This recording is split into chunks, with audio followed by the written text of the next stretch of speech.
You know what no one prepares you for when your pet dies? The world still turns, and there's usually no casseroles showing up at your door. There isn't usually a funeral for this. Most workplaces don't have bereavement leave, and you won't hear from people saying, "Take your time. I know this was a huge loss. Take all the time you need." And sometimes what you get instead is silence and awkwardness, or you may get that one sentence that really hurts. It was just a dog, or it was just a cat. Or you can get another one.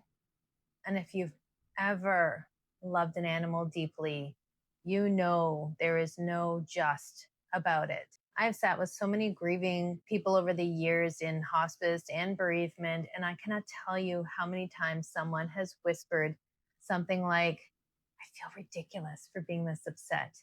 Or, "I've lost people before. I don't understand why this feels so unbearable." Or, "I don't know where to put this grief because everyone keeps telling me that it doesn't count." And I want to say this as clearly and as gently as I can. It counts. Your grief counts. The relationship counts. The love counts. And if you are grieving the death of your pet right now, you are not being dramatic. You are not overreacting. You are not broken. Let's talk about why this kind of grief can feel so incredibly heavy. Because sometimes when we can name what's happening, it takes away a little bit of the shame. And when you lose a pet, you are not just losing an animal. You're losing their daily presence. You're losing the one who greeted you at the door, the one who followed you from room to room that you tripped over constantly, the one who slept beside you, the one who knew your routine than probably most people did, the one who saw you in your pajamas, in your sadness, in your loneliness, in your ordinary, messy human life, and loved you anyway. For many people, this is the one of the most consistent relationships you have ever had. There may not have been complicated conversations. There may not have been old arguments. There may not have been resentment, judgment, unfinished history in the same way that there are in human relationships.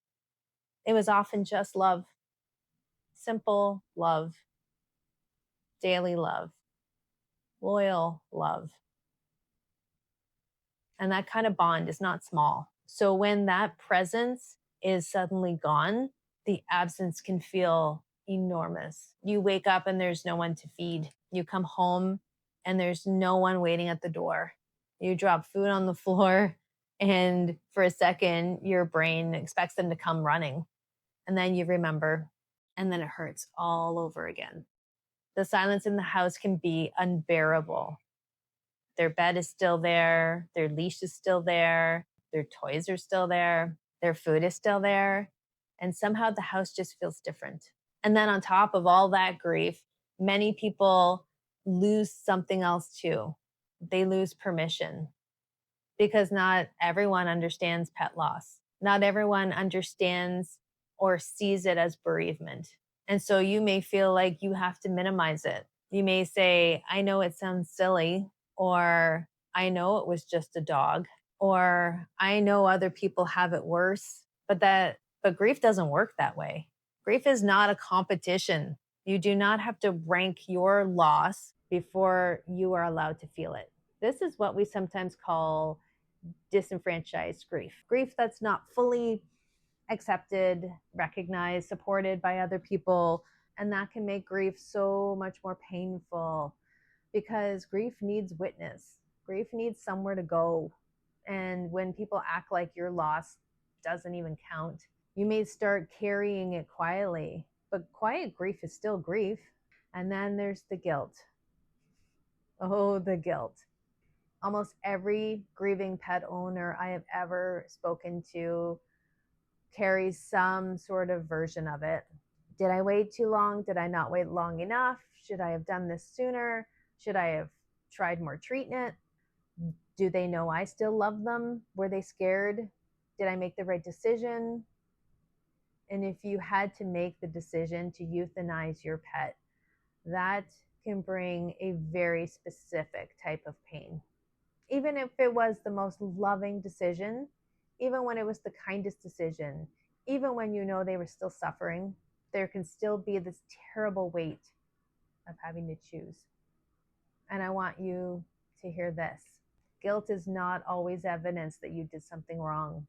Sometimes guilt just means you loved deeply. It's evidence that you felt responsible for them, that you wanted to protect them, that you wanted to get it right. And one of the hardest truths about death, whether we're talking about people or animals, is that there is no perfect choice. That there rarely is a moment where everything feels clear and peaceful and certain. But most of the time, we're making impossible decisions with broken hearts. We're looking at quality of life. We're looking at suffering. We're listening to veterinarians. We're trying to read our animal's body, their eyes, their energy, their pain. And we are making the most loving decision we can with the information that we have. That matters. You may look back and question everything, because grief does that. Grief replays. Grief searches for control. Grief asks, what if? But please be gentle of the version of you that had to make that decision. The version that was probably exhausted, heartbroken, scared. Learning to trust that you love them well is part of the grieving. So what do you do with all of this? What actually helps when your heart is broken and the world is acting like you should be okay by now? First, find your people. And I mean people who understand pet loss. Not people that you have to convince, not people you have to educate as to why you're grieving, not people who make you feel embarrassed that you're crying. Find the people who get it. Maybe that's one friend who lost a beloved pet.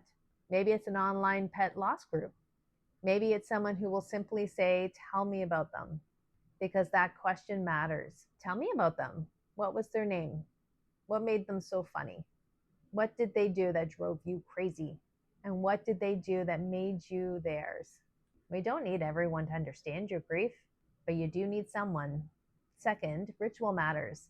We have funerals and memorials because ritual helps grief have a place to land. And pet grief needs that too. You can light a candle. You can frame a photo that you love of them.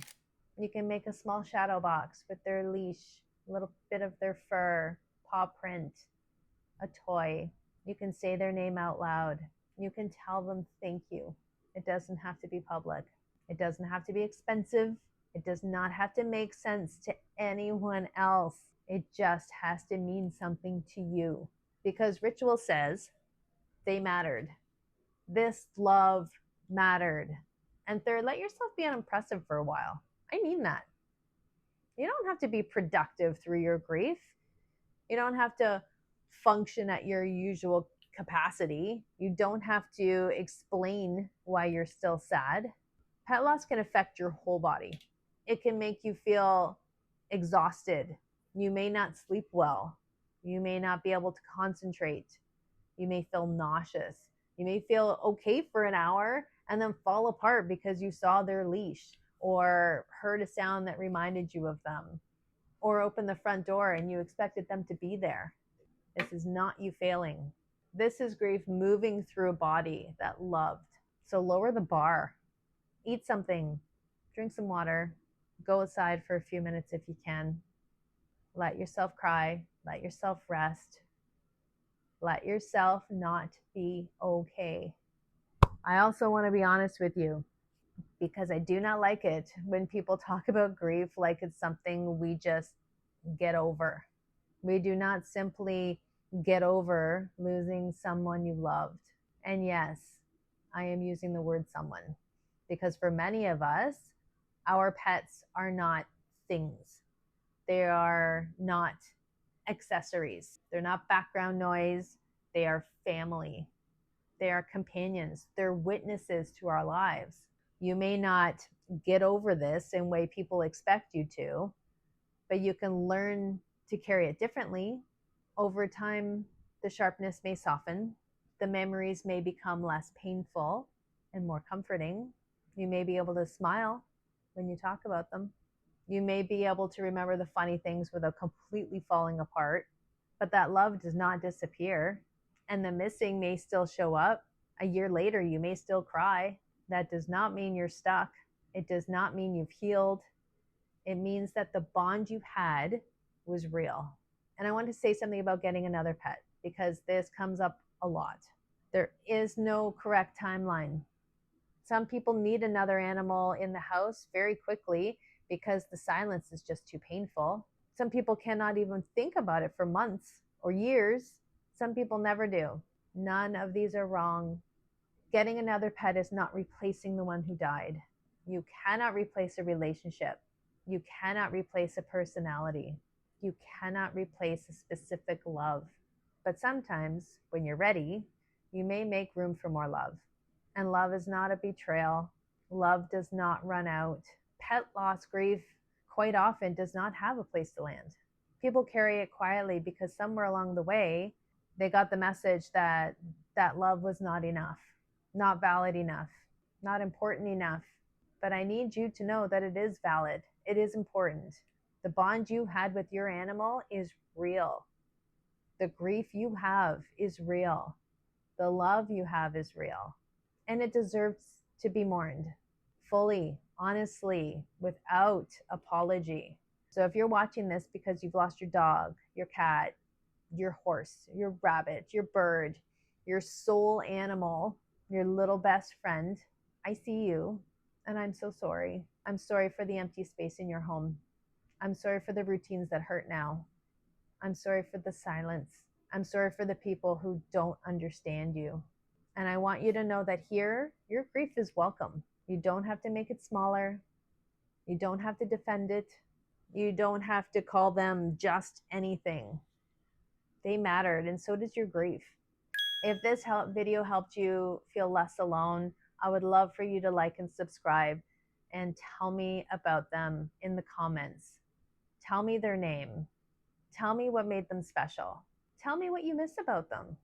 Let this be a space where pet grief is allowed to be real grief, because it is.